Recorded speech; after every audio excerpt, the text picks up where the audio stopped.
অনেক দিন থেকেই আমার একটা পাহাড় কেনার শখ। কিন্তু পাহাড় কে বিক্রি করে তা জানি না। যদি তার দেখা পেতাম, দামের জন্য আটকাতো না। আমার নিজস্ব একটা নদী আছে, সেটা দিয়ে দিতাম পাহাড়টার বদলে। কে না জানে পাহাড়ের চেয়ে নদীর দামই বেশি। পাহাড় স্থাণু, নদী বহমান। তবু নদীর পরিবর্তে আমি পাহাড়টাই কিনতাম, কারণ আমি ঠকতে চাই। নদীটাও অবশ্য কিনেছিলাম একটা দ্বীপের বদলে। ছেলেবেলায় আমার বেশ ছোট্ট খাট্ট ছিমছাম একটা দ্বীপ ছিল, সেখানে অসংখ্য প্রজাপতি। শৈশবে দ্বীপটি ছিল আমার বড় প্রিয়। আমার যৌবনে দ্বীপটি আমার মাপে ছোট লাগলো। প্রবহমান ছিপছিপে তন্বী নদীটি বেশ পছন্দ হলো আমার। বন্ধুরা বলল, ওইটুকু একটা দ্বীপের বিনিময়ে এত বড় একটা নদী পেয়েছিস, খুব জিতেছিস তো। তখন জয়ের আনন্দে আমি বিহ্বল হতাম।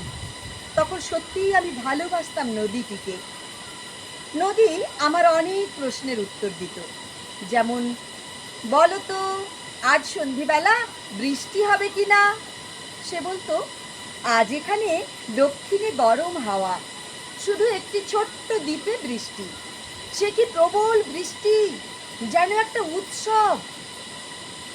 আমি সেই দ্বীপে আর যেতে পারি না। সে জানতো, সবাই জানে, শৈশবে আর ফেরা যায় না। এখন আমি একটা পাহাড় কিনতে চাই। সেই পাহাড়ের পায়ের কাছে থাকবে গহন অরণ্য।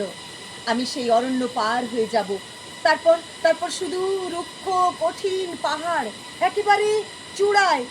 মাথার খুব কাছে আকাশ, নিচে বিপুলা পৃথিবী, চরাচরে তীব্র নির্জনতা।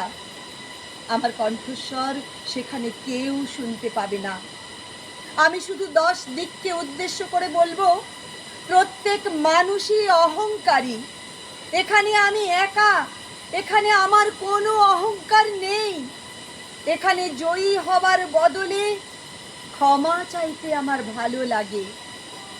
হে 10 দিক, আমি কোনো দোষ করিনি, আমাকে ক্ষমা করো।